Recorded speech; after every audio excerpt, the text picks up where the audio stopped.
All right, now let's rewind on those examples. Can I do that as a Christian, not as an elder? No. If I am guilty of such, then I am not blameless as a steward of God. I'm not faithful as a Christian. I am not only committing sin, but I'm setting a bad example before the world, and I'm bringing shame and reproach upon Christ. Now that's true of every one of us as Christians. And I just used 3 random sins. Any sin would be the same. Any sin. But how much more important when we talk about a man who is exalted to the position of an elder. Another qualification of elders. The Bible says that an elder must be the husband of one wife. The husband of one wife. 1 Timothy 3 and verse 2. Titus chapter 1 and verse 6. Now some have misrepresented and misinterpreted this condition simply to forbid polygamy. An elder cannot have 2 or more wives. But they would also say that an elder doesn't have to be married. But I would encourage you to look. Can one be the husband of one wife without being married? I don't think you have to be a scholar. I don't think you have to be a rocket scientist to answer that question. The answer is certainly very simple. Again, notice the word must. He must be the husband of one wife. This applies to this qualifying condition. If he doesn't meet this condition, he's not qualified. And that should be the end of the discussion. But sadly, it's not. The statement, husband of one wife, affirms that an elder, a bishop, a shepherd, must not have more than one living wife. And I stress that word living for a reason. And that he must have one wife. Now sometimes the question is asked, here's Brother John. And Brother John was married and his wife died. He's now remarried, a faithful Christian woman. Is he qualified to serve as an elder? Some would object and say, oh no, he's been married before. Well, what does the Bible say concerning marriage? Death is an honorable way to end a marriage, is it not? Now the fact that his wife died and he is married to a faithful Christian, he still meets the qualification that says he must be the husband of one wife. You could take that if you wanted to look at an extreme. What if he had married 3 wives and all of them had died? That would be a tragedy. But if he had married 3 wives and he was married at this time to a faithful Christian, he would still be the husband of how many wives? 1. What happens at death to the marriage relationship? It ends. It ends honorably. Some have made an issue of that in the past. But my friends, I would ask you how we can do that scripturally. What does the fact that a man has married 1 or more wives have to do with this qualification? It doesn't matter how many.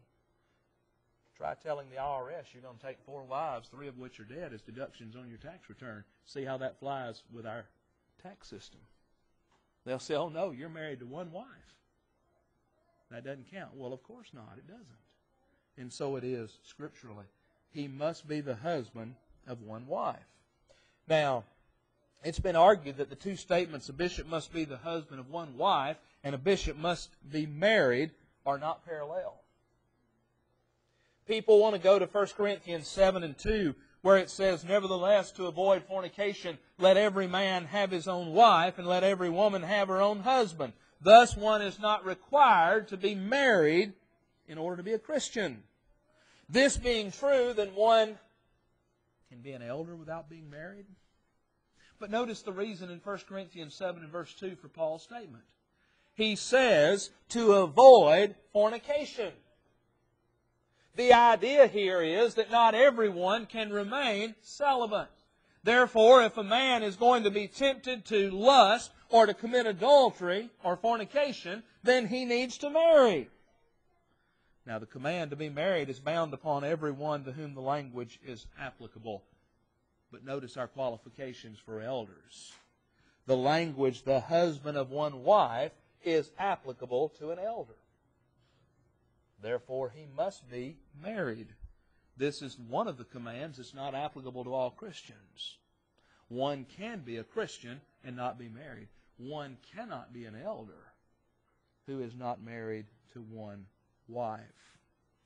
Another question, though, that often comes up, what about an elder whose wife dies?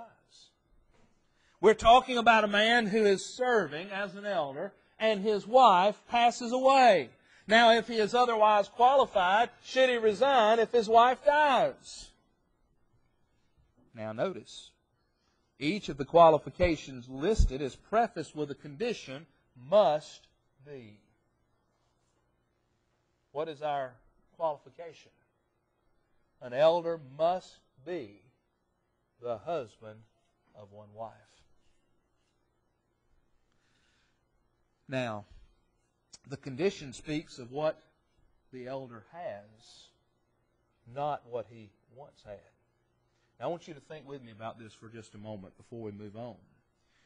If the wife dies, then the elder no longer has a wife. We've already established that. Paul established that fact in the book of Romans very carefully.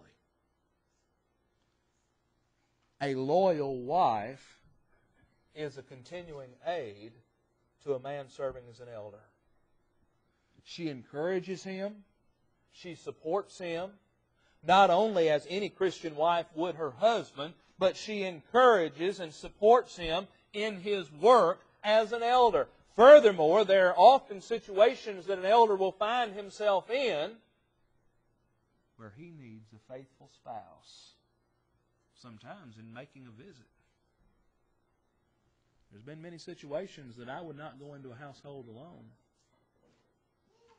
My wife has gone with me for my protection. And elders find themselves in those kind of situations from time to time. Therefore, they need a spouse to help. Now, some have argued that an elder who loses his wife is like an elder who loses his children. It was necessary for him to have the wife and believing children to be qualified to serve as an elder. But if his children are later killed in an automobile crash, their death does not disqualify him from serving as an elder. Therefore, the death of his wife would not disqualify him either. And my friends, that's not comparing apples and apples. The condition was he was to have faithful children. Once children are grown and out of the home, then they no longer really play a role, especially if those children, for example, were to leave our area and move away. Otherwise, you're saying that a parent is responsible for children throughout their lives. Now, a man who is appointed to serve as an elder may have raised his children faithfully, and later in life they may fall away. They may fall away 10 years after leaving home, 20 years, 30 years. That does not disqualify him if he reared those children properly. They are no longer in his household. They're no longer, in that sense, his responsibility because they have left the nest. They have left home. But being the husband of one wife is a continuing qualification. If he ceases to have a wife, he loses that part of the qualification. If the wife of an elder becomes a widow, is she still the wife of an elder? No. She's merely a widow.